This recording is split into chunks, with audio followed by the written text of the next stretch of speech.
O profeta Jeremias sentiu a dor que Deus hoje sente também, né? Por ver a humanidade se perdendo tanto, se desviando tanto da presença dele. Mas nós podemos fazer o contrário. Nós podemos valorizar as coisas de Deus, escolher as coisas preciosas da palavra dele. É uma escolha. Hoje, Lamentação 4, vamos ver se nós terminamos esse livro hoje. Vamos, antes de tudo, pedir que Deus nos conduza. Só lembrando, manda esse vídeo, compartilhe com alguém e dê o seu gosto. E põe nos comentários depois o que você achou, tá bom? Meu Deus, eu te agradeço por mais uma vez eu poder meditar na tua palavra. E quero extrair dela os elementos necessários para que eu possa me manter firme com o Senhor até o fim. Em nome do Senhor Jesus. Amém. No versículo 1, como se escureceu o ouro, como se mudou o ouro puro e bom, como estão espalhadas as pedras do santuário sobre cada rua. Comentário, como se escureceu o ouro. Como elemento mais valioso da época, o ouro foi usado para simbolizar os filhos de Sião. Em tempos de fidelidade, os judeus tinham florescido e brilhado como ouro, mas suas transgressões os tornaram escuros como algo sem nenhum valor. Os habitantes de Judá, que eram vistosos, prósperos e saudáveis, foram em sua maioria tragicamente massacrados nas ruas, nos montes, nos momentos da invasão babilônica. Já os que sobreviveram aos ataques foram capturados, debilitados e abatidos, se tornaram prisioneiros na Babilônia. Em Jerusalém, que reluzia como ouro, foi queimada e destruída pelas mãos dos inimigos. Infelizmente, isso nós vemos mais de uma vez acontecer em Israel. Tanto é que hoje já não há mais o templo em Israel, mas era para se ter. Uma vez que aquele lugar onde há o domo da rocha, né, aquela cúpula dourada, aquele lugar era o lugar exato onde estava o templo, o antigo templo de Salomão, o segundo templo da época de Jesus, e hoje está aquela cúpula muçulmânica, né? Ali é onde se diz que Maomé ascendeu aos céus. Então, ali é um lugar religioso para os muçulmanos e muito precioso para eles. Não mais importante do que Meca, mas é importante aquele lugar porque ali Maomé ascendeu aos céus.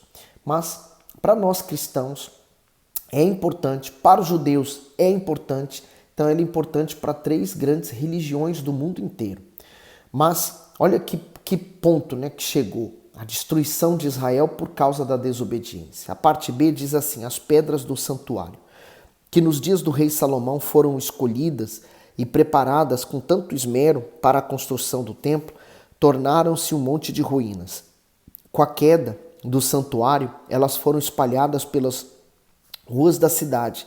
Simbolicamente, essas pedras representam o povo, o verdadeiro tesouro do Altíssimo, mas nas mãos inimigas se tornaram como barro sem valor.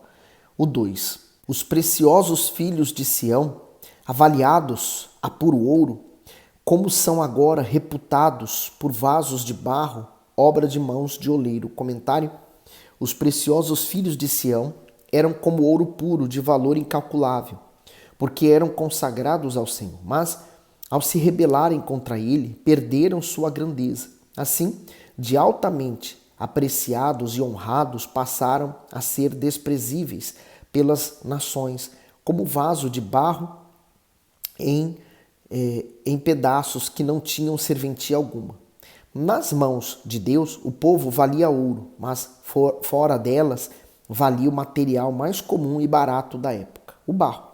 Esse elemento era usado para confecção de vasos e quando estes quebravam, seus cacos eram imediatamente jogados no lixo.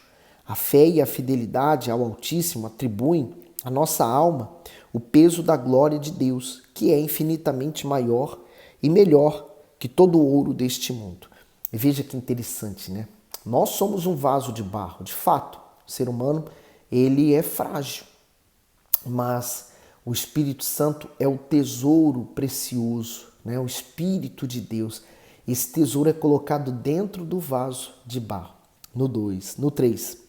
Até os chacais abaixam o peito, dão de mamar aos seus filhos, mas a filha do meu povo tornou-se cruel como os avestruzes no deserto. Comentário: dão de mamar aos seus filhotes. Até os chacais, animais ferozes e cruéis, são cuidadosos com os seus filhotes e os amamentam até que se saciem. No entanto, as mães em Sião perderam a ternura devido à fome que o cerco babilônico provocou. Elas não mais amamentavam seus filhos, ao contrário, os matavam para se alimentar deles. A degradação de Jerusalém foi tão profunda que as mães judias, de carinhosas e amáveis com os seus filhos, tornaram-se canibais, ou seja, se tornaram mais insensíveis que muitos animais selvagens. Continuando por 4. A língua do que mama fica pegada pela sede ao seu paladar. Os meninos pedem pão e ninguém lhe reparte. Os que comiam comidas finas agora desfalecem nas ruas. Os que se criaram em carmesim abraçam monturos, porque maior é a iniquidade da filha do meu povo do que o pecado de Sodoma, a qual foi subvertida como no momento sem que mãos lhe tocassem. O comentário do 6: Sodoma sofreu com a repreensão divina, mas seu sofrimento ocorreu repentinamente. Uma chuva de fogo do céu caiu e aniquilou não apenas Sodoma, mas também a cidade vizinha Gomorra, em pouquíssimo tempo. Contudo, Jerusalém teve uma sentença mais severa, pois sofreu uma agonia prolongada causada pela cruel servidão a que foi submetida. As transgressões dos sodomitas foram graves, mas aos olhos de Deus, os judeus foram mais impiedosos. Afinal, eles receberam os mandamentos diretamente do Senhor, se tornaram conhecedores da justiça e da fidelidade divina e ainda foram cobertos por seus favores. No entanto, ao serem chamados ao arrependimento, desprezaram a voz do Altíssimo. Isso lembra o ensinamento do Senhor Jesus: a qualquer que muito for dado, muito se lhe pedirá. Está em Lucas 12:47. E a explicação o bispo já deu, né? Muito foi dado para eles. Foi dado as leis, eles viram os milagres, eles contemplaram as maravilhas, era só eles manterem a fé e a obediência. Mas eles se desviaram e por consequência disso veio o que veio. 7. Os seus nobres eram mais puros do que a neve, mais brancos do que o leite, mais vermelhos de corpo do que os rubis e mais polidos do que a safira. Mas agora escureceu-se o seu aspecto mais do que o negrume. Não são conhecidos nas ruas, a sua pele se lhes pegou aos ossos, secou-se, tornou-se como um pau. Os mortos à espada foram mais ditosos do que os mortos à fome, porque estes morreram lentamente por falta dos frutos dos campos.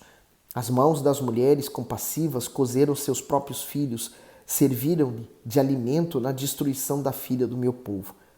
Deu o Senhor cumprimento ao seu furor, derramou o ardor da sua ira e acendeu fogo em Sião, que consumiu os seus fundamentos. Não creram os reis da terra, nem todos os moradores do mundo, que entrasse o adversário e o inimigo pelas portas de Jerusalém. Comentário: não creram que os inimigos conseguiriam entrar. Os reis da terra e o povo de Jerusalém a consideravam invencível. Além de ter uma forte muralha, a cidade era protegida naturalmente por montes e colinas. Mas, na verdade, a segurança de Jerusalém e de Israel não estava em nada disso, e sim em Deus. Outrora os assírios haviam tentado penetrar na cidade, mas o Altíssimo a defendeu, como está em 2 Crônicas 32. No entanto, quando os seus habitantes o desprezaram, Jerusalém perdeu o cuidado divino e passou a ser vulnerável como qualquer outro lugar. As fortificações da cidade suportaram o cerco de Nabucodonosor por algum tempo, até ser implacavelmente vencida, tomada e destruída. E Nabucodonosor é uma representação do próprio mal, porque ele não teve pressa para destruir Jerusalém. Ele aguardou o tempo que fosse preciso. Por isso que Jerusalém chegou a esse ponto, né? Dos seus nobres estarem no lixo, das mães matarem seus filhos para comer, para ter o alimento. Quer dizer, o inferno foi instaurado. No 13. Foi por causa dos pecados dos profetas, das maldades dos seus sacerdotes, que derramaram o sangue dos justos no meio dela. Vagueiam como cegos nas ruas, andam contaminados de sangue, de tal sorte que ninguém pode tocar nas suas roupas. Desviai-vos, imundos, gritai-lhes, desviai-vos, não toqueis. Quando fugiram e também andaram errantes, dizia-se entre os gentios, nunca mais morarão aqui. A face indigna do Senhor os espalhou. Ele nunca mais tornará a olhar para eles. Não respeitarão a pessoa dos sacerdotes, nem se compadecerão dos velhos. Comentário: por causa dos pecados dos profetas, Judá havia cometido muitos erros, mas a repreensão severa e pública de Deus foi feita aos sacerdotes e aos profetas. O silêncio deles perante a idolatria e o esfriamento da fé das pessoas as incentivou a permanecerem no pecado, fazendo com que o mal se enraizasse na nação. Por isso, sobre os líderes espirituais de Judá cairia o sangue de todo aquele povo. De igual modo, a ira do Altíssimo se acende contra aqueles que conhecem a verdade, mas se omite de dever de anunciá-la. Além disso, o Eterno imputa terrível juízo àqueles que induzem outros ao erro. Isso mostra que a missão de proclamar a salvação é de seríssima responsabilidade. Infelizmente, muitos pastores, sacerdotes, missionários e obreiros, assim como no passado, têm negligenciado o compromisso de falar a verdade. Isto é, não têm levado as pessoas ao arrependimento e a uma conversão sincera, a fim de que sejam poupadas da punição eterna diante do Todo-Poderoso. Quem se omitir desse dever será considerado imundo no dia do juízo. Assim, de modo algum poderá escapar da culpa de carregar nas mãos o sangue das pessoas condenadas por causa da sua negligência. E como nós lemos no livro de Ezequias, Jeremias, Isaías, o povo não deu sequer ouvidos. Achava que era até um absurdo o que eles falavam, mas o tempo da colheita chegou. Eles plantaram e colheram. 17. Os nossos olhos desfaleciam esperando o nosso vão socorro. Olhávamos atentamente para uma nação que não nos podia livrar. Espiaram os nossos passos de maneira que não podíamos andar pelas nossas ruas. Está chegando o nosso fim. Estão cumpridos os nossos dias porque é vindo o nosso fim. Os nossos perseguidores foram mais ligeiros do que as águias dos céus. Sobre os montes nos perseguiram, no deserto nos armaram ciladas. O fôlego das nossas narinas, ungido do Senhor, foi preso nas suas covas. Dele dizíamos, debaixo da sua sombra viveremos entre os gentios. Regozija-te e alegra-te, ó filha de Edom, que habitas na terra de Uz. O cálice passará também para ti. Embebedar-te-ás e te descobrirás. O castigo da tua maldade está consumado, ó filha de Sião. Ele nunca mais te levará para o cativeiro. Ele visitará a tua maldade, ó filha de Edom, descobrirá os teus pecados. Sabe que eu me lembro que Israel não tinha rei. E o próprio Deus era o rei de Israel e governava através do seu sacerdote, lembra? Samuel. Mas o povo olhou as nações vizinhas e desejou ter um rei também. Olha a que ponto chegou o desejo deles. Então, quando nós nos guiamos pelo nosso coração, ele nos leva ao engano, né? Há uma sensação boa, mas ao engano. E nós vamos colher os frutos desse engano, que são piores do que tudo. Agora, Lamentação, capítulo 5. Lembra-te, Senhor, do que nos tem sucedido, considera e olha o nosso opróbrio, a vergonha. A nossa herança passou a estrangeiros e as nossas casas a forasteiros. Comentário: nossa herança. Canaã havia sido prometida a Abraão e a sua posteridade cerca de 400 anos antes da nação de Israel tomar posse dela. Nenhum povo viveu uma história semelhante com uma terra como os judeus viveram. Deuteronômio 4, 21 diz: também o Senhor se indignou contra mim por causa das vossas palavras e jurou que eu não passaria o Jordão e que não entraria na boa terra que o Senhor Deus te dará por herança. E agora Deuteronômio 12, 9, porque até agora não entraste no deserto e na herança que vos dá o Senhor vosso Deus. Nem Moisés entrou, né? Porque ele teve uma situação em que ele ficou tão revoltado, né, com a incredulidade daquele povo. Deus mandou ele falar com a rocha e ele bateu na rocha, né? Ele desobedeceu. E aquilo fez com que Deus dissesse que ele também não entraria, porque ele deu mau testemunho perante Deus. Seguindo aqui, o próprio Deus providenciou cada alqueire daquele chão para que seu povo pudesse ter a alegria de viver, plantar e prosperar. Para garantir isso, o Senhor protegeu seus filhos de maneira singular contra inimigos poderosos, mas para que pudesse permanecer seguros na terra prometida, era indispensável que se submetesse às leis divinas. Porém, como escolheram lhe desobedecer, sua herança foi tomada, isto é, suas casas, seus campos, suas famílias e, sobretudo, sua herança espiritual representada pelo templo, que o templo se perdeu.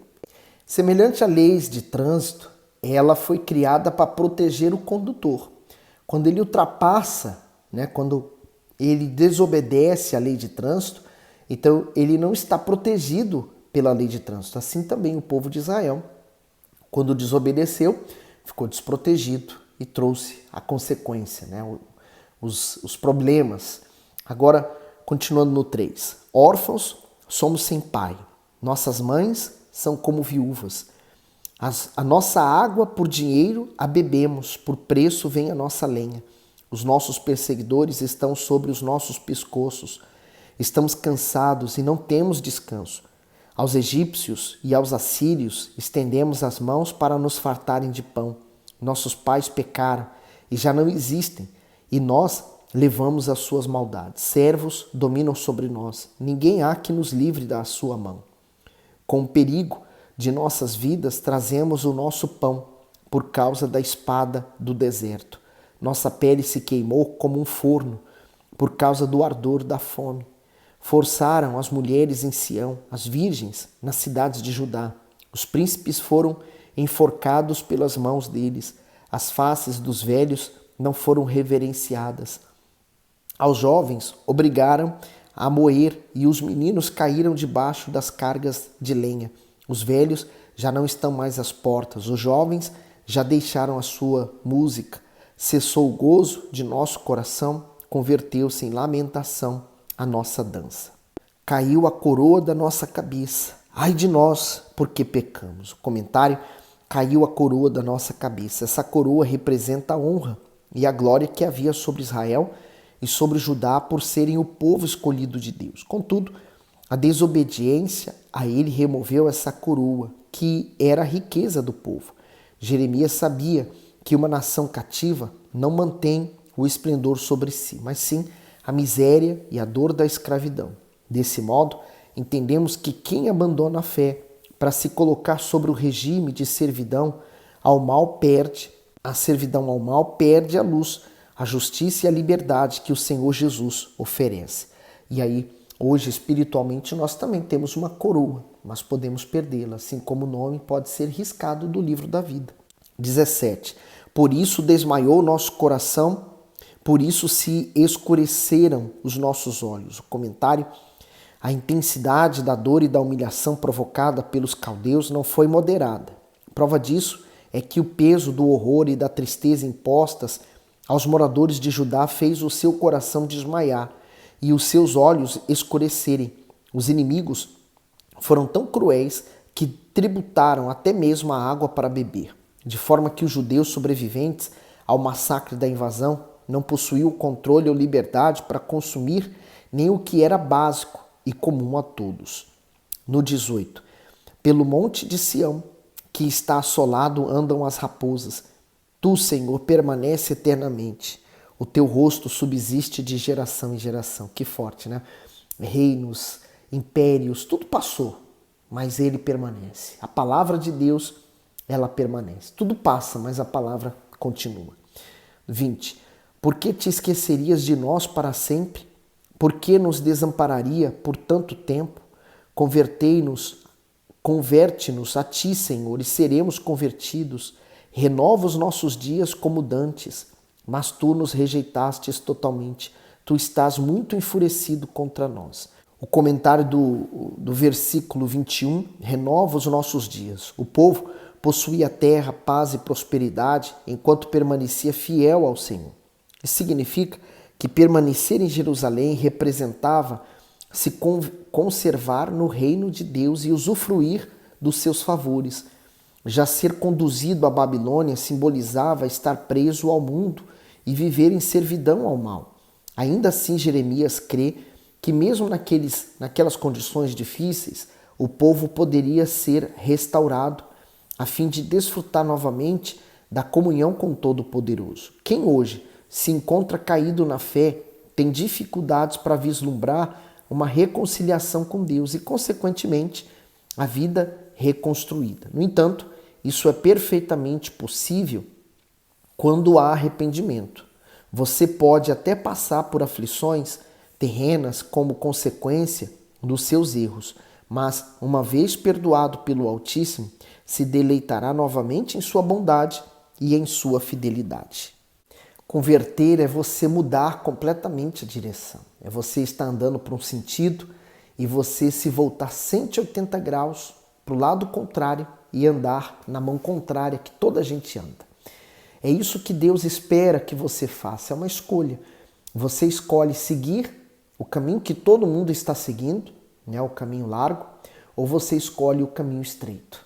Nós temos que tomar uma decisão. E a decisão você precisa tomar já, uma vez que você já sabe que há um caminho novo, o caminho da salvação. Entregue-se para o Senhor Jesus, procure uma igreja, vá buscar a Ele com todo o seu fervor, com toda a sua força, tá bom? Que Deus continue abençoando você.